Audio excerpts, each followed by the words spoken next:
Welcome back to session 2 of this Future Center project. You know, the topic itself is so stinking huge. We picked architecture to make it feel small. What we're discovering is that's even big because there's such diversity in what is an urban farm.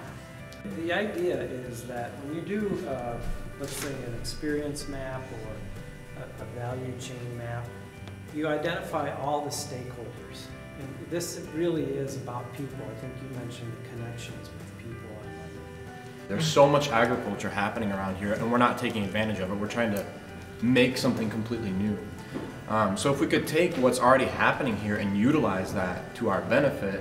When we're looking at existing infrastructures, we do have an expansive agriculture system that's around Grand Rapids. We're lucky enough to be a mid-sized city and have a small suburban area that we still have a lot of these agriculture areas close to us.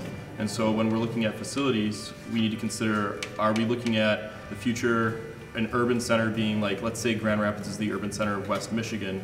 Are we looking at it regionally and wanting to take advantage of the resources we have as farms and preserve those farms? It's not just an issue about growing. You know, we have a lot of farmland. Is it growing what we need, and where are the food gaps? In other words, what can't we get locally that's not grown locally? For food safety issues, there's something called GAP, which is generally accepted agricultural practices, and that might open some opportunities actually for solutions down the road. So it would be under rules and regulations, probably, or codes, food handling sort of thing, and it might open opportunities. If everyone has a sense that rules, regulations, standards, permits, or whatever are a huge roadblock, then we're going to have to spend time talking to those policymakers to find out how that influences the topic we're innovating. The other thing I threw up here is the multifunction thing. I don't want to lose the fact that, you know, it's not just food. It could be these kinds of no food things, but what else could we be talking about here? The USDA gets such a great deal on all this processed food.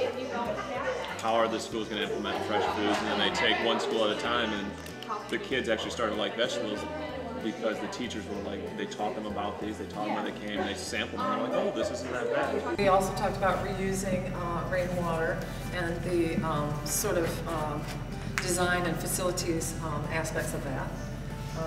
You know, how would you do that?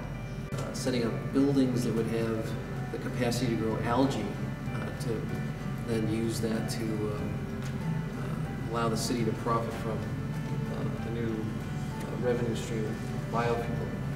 And we need to keep thinking of this wall as trying to identify areas that we can go explore where we can uncover needs. We can't jump to solutions unless we really know where the problems are, what the problems are, and can describe them with some evidence. There's a passion around the change will not happen.